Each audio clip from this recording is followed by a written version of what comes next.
Team India head coach గా తాజాగా గంభీర్ని నియమిస్తూ అతడికి జట్టు బాధ్యతలు అప్పగించింది బీసీసీఐ. భారత పురుషుల క్రికెట్ జట్టు హెడ్ కోచ్ గా గౌతమ్ గంభీర్ను బీసీసీఐ మంగళవారం రోజున నియమించింది.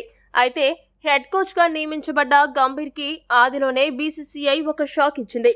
జట్టుని మెరుగైన స్థితిలో ఉంచడానికి గంభీర్ ధైర్యంగా సంచలన నిర్ణయాలు తీసుకుంటాడు. ఆ విషయాలన్నీ మనం ఐపీఎల్లో లక్నో అలానే కోల్కతా మెంటార్గా ఉన్నప్పుడు చూసాము. ఇప్పుడు కూడా టీమిండియా హెడ్ కోచ్ గా అలాంటి ఒక నిర్ణయం తీసుకోబోతుంటే దానికి బీసీసీఐ తిరస్కరించింది.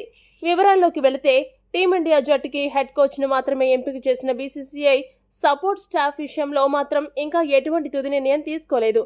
అయితే కోచింగ్ స్టాఫ్ ఎంపిక విషయంలో గంభీర్ కు బీసీసీఐ పూర్తి స్వేచ్ఛ ఇచ్చినట్టు వార్తలు వినిపిస్తున్నాయి. ఈ క్రమంలోనే భారత ఫీల్డింగ్ కోచ్ గా దక్షిణాఫ్రికా మాజీ క్రికెటర్ జాంటీ రోడ్స్ ను ఎంపిక చేయాలని బీసీసీఐని గంభీర్ కోరినట్టు తెలుస్తుంది. అయితే గంభీర్ అభ్యర్థనను బీసీసీఐ తిరస్కరించినట్టు కథనాలు వెలువడ్డాయి.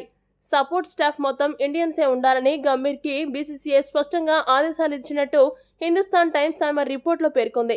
గతంలో కూడా రాహుల్ ద్రవిడ్ నేతృత్వంలో మొత్తం కోచింగ్ స్టాఫ్ భారతీయులే ఉన్నారు. బ్యాటింగ్ కోచ్ గా విక్రమ్ రాథోర్, బౌలింగ్ కోచ్ గా పరాస్ మాంబ్రే, ఫీల్డింగ్ కోచ్ గా టి దిలీప్ వ్యవహరించారు. అయితే ద్రవిడ్ తో పాటు వీరందరి పదవీ కాలం కూడా ముగిసింది. కాగా భారత క్రికెట్ లో సమూలమైన మార్పులు తీసుకొచ్చిన దిలీప్ ను మరోసారి ఫీల్డింగ్ కోచ్ గా కొనసాగించాలని బీసీసీఐ భావిస్తున్నట్టు తెలుస్తుంది.